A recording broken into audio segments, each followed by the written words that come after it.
I think storytelling in my artwork is very important because for us as Indigenous people, we've always been storytellers. Indigenous artwork comes from a spiritual place, and it touches all the four aspects of who we are. So that would be the spiritual, the mental, the physical, and the emotional. And I think that something like that, there's no better way for us to speak on the issues that we face than something that comes from the entirety of our being.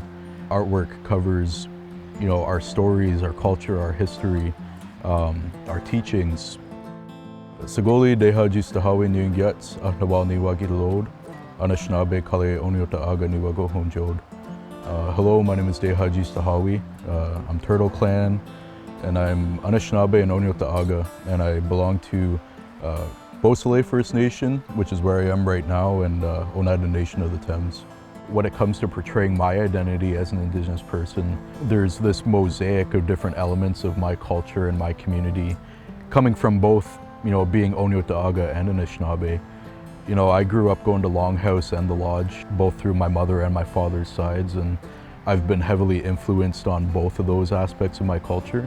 And so when it comes to personal expression, everything that I do as personal expression, there's some amount of influence from those aspects of my lineage. Growing up in the city, a lot of my artwork had to do with the urban Indigenous experience and a lot of the things that we face in those areas. But now that I live up here on the res, I feel like my artwork's a lot more grounded in, I guess, less of the things that trouble me and more of the things that strengthen me.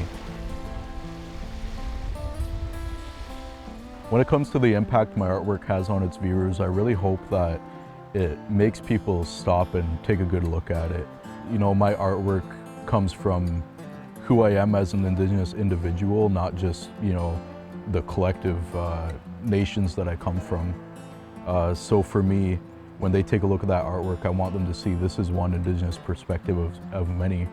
And I want it to be an opportunity for them to be inspired to maybe learn a little bit more about Indigenous culture and Indigenous perspectives, and perhaps maybe see themselves in that artwork. I'm living amongst nature out here, and I've never been more at peace, I would say. Nowadays, a lot of my artwork has to do with, the strength and just the beauty of our culture and our connectedness with, nature, or even just more modern aspects of how we're establishing ourselves in technology. And so I would say, moving on to the res has been a really pivotal moment in my career, and living closer with nature has really guided me to create artwork in a more holistic way, and in a way that encourages me to explore avenues that I've never explored before in my work.